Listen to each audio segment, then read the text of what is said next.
Get your pencil and paper out. We're going to run through about 6 or 8 of the main diseases very quickly here. This is going to be a revelation for you. And I can go fast because now you know more than doctors. You've now become the most dangerous people in America. Let's see, we have about 60 or so people in here. And 57 people signed the Declaration of Independence and started the revolution against England. Changed the world, those 57 people. You know, they committed their lives, their fortunes, and their sacred honor, those 57 people. It doesn't take much to win this battle, but we're going to have to be proactive. We can't hope and pray that the doctors are going to be the good guys here. We can't hope and pray. Let's see, I can tell by looking at you, but just to show of hands, how many of you ladies are still in the childbearing years? Okay, a good third of you, anyway. Maybe 2/3 of the women here in the room. So I want to spend 2 minutes on birth defects. Every birth defect you can name me, and 10 times that many you can't, are all caused by nutritional deficiencies of the embryo. There's not a single genetic birth defect. We've eliminated all birth defects in animals by simply giving the females preconception nutrition, perfect preconception nutrition prior to conception. Because all we had to do was give them good nutrition before they conceive. We eliminated all birth defects. I've been doing that in humans for 35 years. Okay? It works like a charm. All the diseases you think of are genetic in humans are not. They're just deficiencies of the embryo. Now, do you know how many different specialties we'd wipe out if there wasn't another baby born with a birth defect? Oh my gosh. All these kids with special needs. All these different agencies raising money to find research for the cure. Ooh. We're going to look quickly at obesity because we're the #1 obese nation in the world. Why are we the #1 obese nation in the world? Because doctors and the government has no idea what causes it. And I'm here to tell you, I actually have a book out there called Hell's Kitchen. The subtitle is The Cause, Prevention, and Cure of Obesity. Nobody else can claim that they know that. Because if they did, we would be the #1 obese nation in the world. Okay? So, it's not a disease of excess. The reason why we're in such trouble with obesity is it's not a disease of excess, and that's how the government and the doctors treat it. It's a disease of excess. You need more exercise. You need less. But that's not what the problem is. It's a nutritional deficiency disease. Not a calorie deficiency, but a nutrition deficiency. And I'll show you that. I'll prove that to you in a second. Just show you that for remembrance, right? Remember that one. Now, according to experts, 70% of our kids under the age of 12 are overweight, and 40% of our kids under the age of 12 are obese, which is 30 pounds over their ideal weight for their height. And it has nothing to do with too much screen time, lack of exercise, or eating too much. It has nothing to do with any of that. It's a simple nutritional deficiency. But you see, doctors would rather give you a bone marrow transplant when you have iron deficiency anemia than iron. You understand? Well, we've got the technology. We've got to use the technology. Let's do lap banding. That'll fix it. Now, this is one of my favorite obesity slides. This looks at obesity in adults. In 1980, we only had 15% Americans obese. Between 1900 and 1980, it was like 12%, 15%, 12%, 15%. It never really rose above 15% for 80 years. Boy, in here it just started going up like crazy. By 2000, 20 years later, it doubled, more than doubled. What happened? Well, right here, they took all the fat out of our diet. It's hard to find fat. I mean, everything is no fat, low fat, or fat-free. And we're getting fat. Then, anybody here ever raise livestock? Anybody fatten cattle or sheep or pigs? Now, do you feed them ice cream and lard and eggs to fatten them up? Do you feed them whole grains to fatten them up classically? And the answer is yes. You feed them whole grains. 99% of farmers feed their cattle and pigs and sheep and chickens whole grains to fatten them up. Now wait a minute, didn't they tell you to eat whole grains? Huh, let's have a look at that. Now you see, this is what you're getting following the doctor's instructions: no fat and eating whole grains, exercising. Now if the doctors were correct, the chart should look like that. If the government was correct, the chart should look like that. But following their directions for 20 plus 12 years is 32 years. Uh-oh, Houston, we have a problem here. Now, one of my favorite obesity slides is that of Rosalie Bradford. She had 2 Guinness World Book of Records for obesity. Number one, she's the heaviest woman ever officially weighed by the Guinness World Book of Records. She weighed 1,242 pounds, 1,242 pounds. You went on 2 dates with Rosalie, you had a ton of fun. Do the math.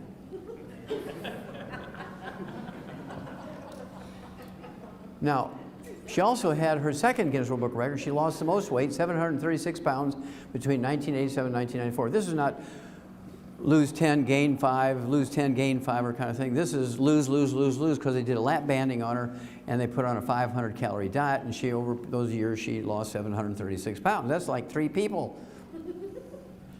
Okay?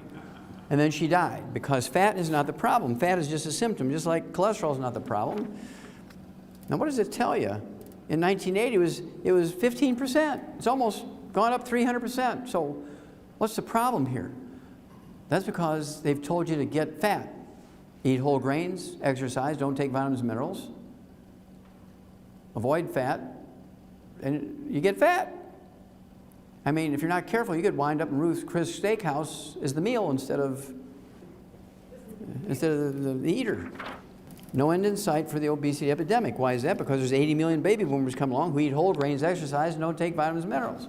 I'm going to give you 3 clues, and then I'm going to give you the answer. Don't forget the book, Hell's Kitchen. This gal here, Natalie Hayhurst from Terre Haute, Indiana, is driven to eat light bulbs. Now, they say it's a rare condition, but it's not a rare condition. This happens several million times a day in America. She prefers wood, paper products, cardboard, sticks. She likes rocks, dirt. She eats Diet Coke cans. She won't eat classic Coke cans, only Diet Coke cans.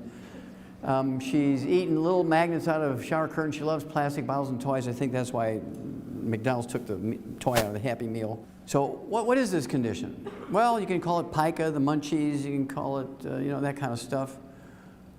But she has that condition because she's minerally deficient. Pregnant women get the same thing. They eat weird stuff. I mean, pregnant women are classic for eating weird stuff.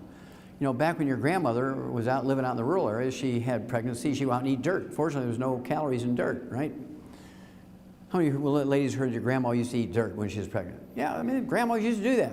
We live in the 17th floor of an apartment building now in the inner city where there's no trees even. You start eating the Tootsie Rolls out of the kitty litter box because you're hungry for weird stuff when you're minerally deficient. If you own a cat with a kitty litter box, you know what I'm talking about. So I want you to get the book, Hell's Kitchen, because that's going to give you the details of when and how, and gives you the whole story of the electricity and how it made us fat. Loyola School of Medicine, Chicago. Oh, that's the Russian version again. Exercise won't cure obesity, because when you exercise, you're sweating, you're replacing your sweat with water, you're sweating out of your minerals, and guess what? You get hungrier. If you're skinny, you stay skinny. If you're fat, you get fatter when you exercise. As a result, when they looked at that data, everybody agreed that they were correct. So as a cover article in August of 2009, 8 months later, the myth about exercise, it won't make you lose weight. Anybody here ever raise horses or work with horses? Raise your hand. Okay, what do you call when a horse chews on the fence? Cribbing, very good. And how do you get rid of cribbing in a horse? You can shoot him in the head, that'll stop it, but I mean, what else can you do to get a horse to stop cribbing? Salt. What? Salt. Yeah, you give them a trace mineral salt block, or you give them bone meal or some minerals, and they'll stop within 3 to 5 days, they'll stop chewing on the fence. Well, those of you who've never seen cribbing, this is a stall in a barn in a horse and buggy Amish farm in Switzerland County, Indiana, the southeastern corner of Indiana. Now, I don't even need to look at the horse or do tests on them. I just look at the rails in that stall in the barn. I can see that that horse is minerally deficient.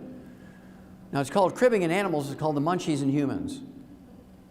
Now, it's socially unacceptable. It's socially unacceptable for your little kids to eat the neighbor's furniture when you visit. And that's where we developed the custom. That's where we developed the custom of taking and giving them cookies and drinks. They all have calories in it, so so we came up with a program that works every time. Obviously, you have to take the 90 essential nutrients per body weight, 1 healthy start pack for 100 pounds of body weight per month. And then if you're a diabetic, we like you to throw in, and you don't have to be a diabetic, but certainly a diabetic. You could also throw this in if you're not a diabetic. The Slender FX weight management system, it has some gluten-free, water-soluble fiber, so you feel satiated. It's got a meal replacer. You can either make it into a cold shake or an ice cream. You make it with water, and it has 80 calories and no sugar in it. Great for diabetics. Also has some accelerators here to speed up the weight loss. But the real secret sauce for weight loss is this one. ASAP, put a dropper full of this under your tongue 30 minutes before each meal. And this replaces the HCG diet. How many of you heard of the HCG diet? Okay. That requires injections. You got to do this whole thing with the doctor, right? Prescription stuff. Well, this is the raw material for your body to make your own HCG. You put this under your tongue 30 minutes before each meal, and you will lose weight and keep it off. ASAP, ASAP, as slim as possible, as soon as possible. I'll show you two examples, one boy, one girl. This is Jerry from Salt Lake City. He'd been with us for 12 years at this point, and he had a bread belly. Now, he'd been taking the 90 cents of nutrients, didn't have any health problems, but he had a bread belly. How many of you heard of a beer belly? Raise your hand. Okay, sure. Well, a good German knows that beer is liquid bread. Every German knows that beer is liquid bread. Why? Because the ingredients in beer and the ingredients in bread are exactly the same. The only difference between bread and beer is one is fermented and the other one is baked. The same ingredients. Same ingredients, only baking and fermentation is just difference in preparation. It's the same stuff. So it shouldn't be too hard for you to understand how somebody who eats bread can get a bread belly, just like people who drink beer get a beer belly. All right? So all we added to his program, he took 2 healthy start packs. He drank to the Rebound because he's a little bit of a farmer. His wife Judy loved to make bread. He had bread for breakfast, lunch, dinner, and bedtime snack. Make his wife happy. Support his wife's hobby of making bread, organically grown, multigrain, you know the drill. So we added the ASAP. 45 days he loses 50 pounds, primarily from his belly, okay? Because this product will preferentially move your metabolism to preferentially burn belly fat. And you can do crunches, you can do all that kind of stuff. You can lose 50 pounds, you'll lose muscle before you lose belly fat. I see a lot of people shaking their heads, yes, right? If you've ever tried to lose belly fat, it's very difficult. But this stuff will do it. Now I'll show you another one here. You already know this person, the little red-headed gal, Brandy, who introduced me. She's 5'2", and in this picture, she weighed 158 pounds. 1/3 of her body weight was fat. Okay, I apologize for this being out of focus, but this came off of her driver's license with a phone camera. But at any rate, so she'd been with us for about 8 years at this point. And she'd been using her products. So her husband is a heavy equipment driver, and he liked bread. So she made bread for him, and what was ever left over, she'd eat it, right? Rather than let it go away, she ate it. And so we put her on the Rebound, because she was drinking 2 liters of Pepsi a day, only 5'2", 2 liters of Pepsi a day. And so we put her on Rebound instead of the Pepsi, and then she lost, I don't know, 20-something pounds, and she still needed to lose another 30, so she got on the ASAP, and in a month's time, she got down to 106 pounds, 158 to 106. Healthy Start Pack, Rebound, and ASAP. Now, that was, I think she got down to this 106 pounds in January of this year. She's still 106 pounds. You'll keep your weight off as long as you're taking in the minerals appropriate for your body weight, because you don't have the munchies anymore. Everybody else, you can lose weight. There's a million different ways to lose weight, but you always gain it back because you haven't solved the problem of mineral deficiency. You get the picture? Okay, now I can move on here.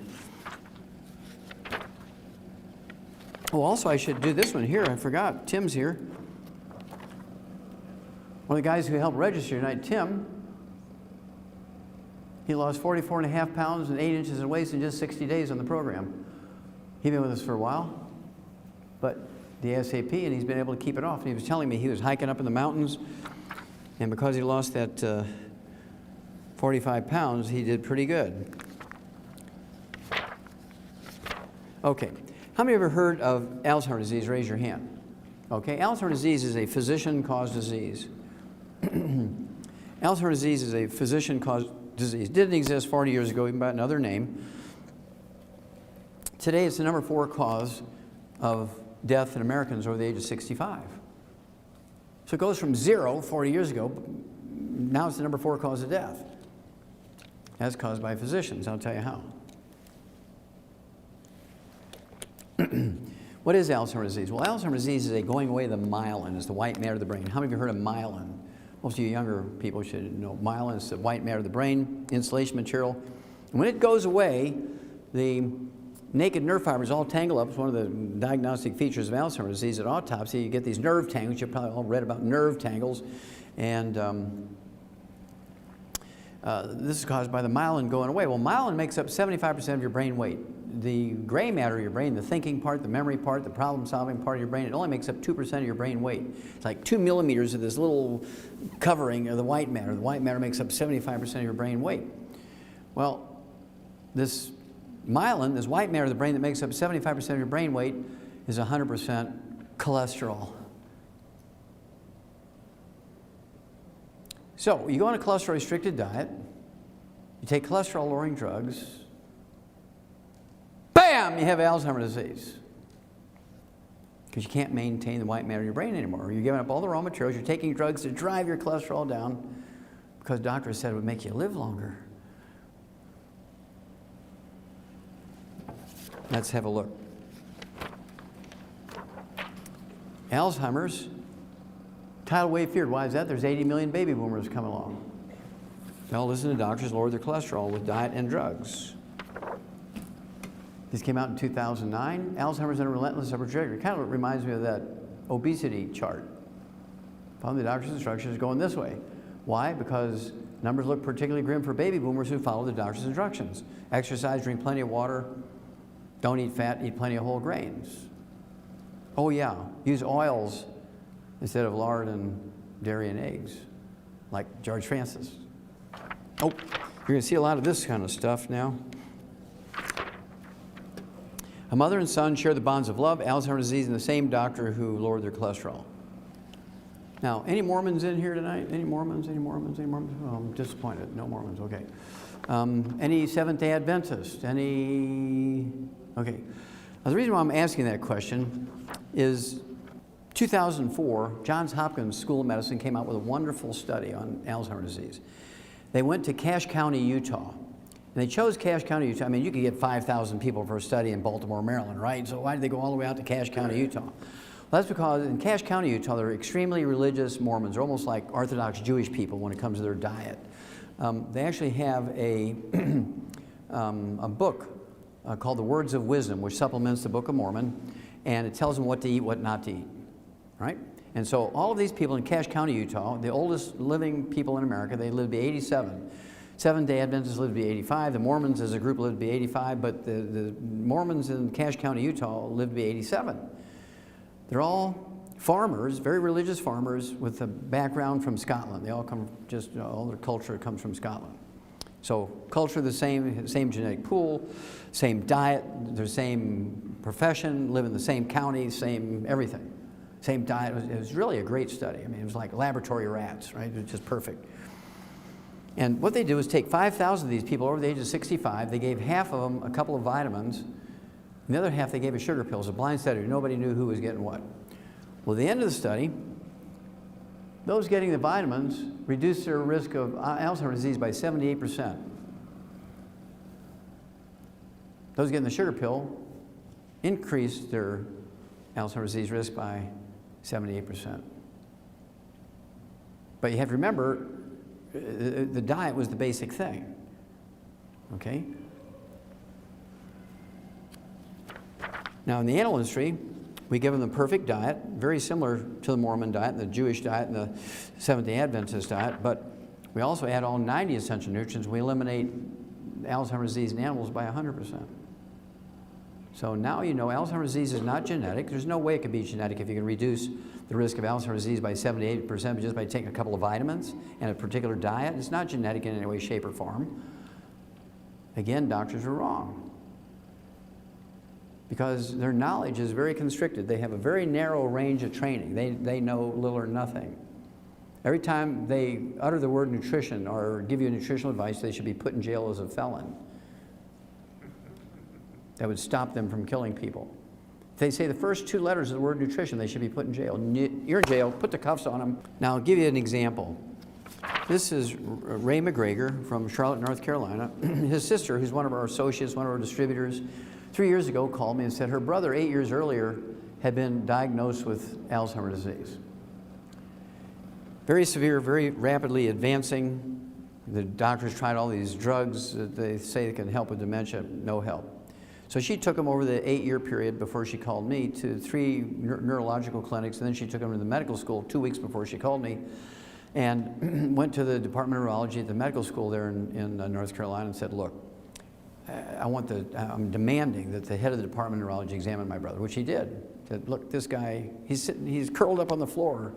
He's being fed through a G-tube. There's nothing we can do. Drugs aren't going to help him. Love's not going to help him. Money's not going to help him. Put him in a hospice. If you're going to do that, put him in the one that I own, right? Oh, he didn't say that, but I just threw that in. Put him in a hospice, what he said. So she calls me.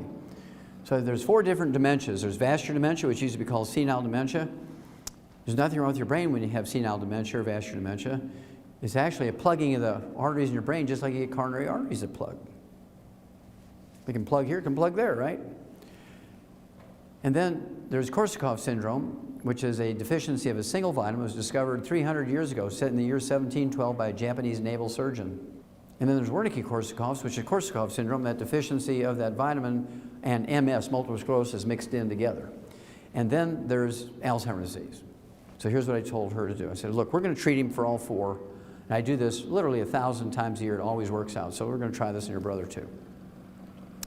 We gave him 2 healthy start packs. He weighed 185 pounds, so we gave him 2 healthy start packs. Got him off all the bad stuff. No fried foods, no oils, which is difficult because what are they feeding him through his G-tube? Ensure, which is all corn oil.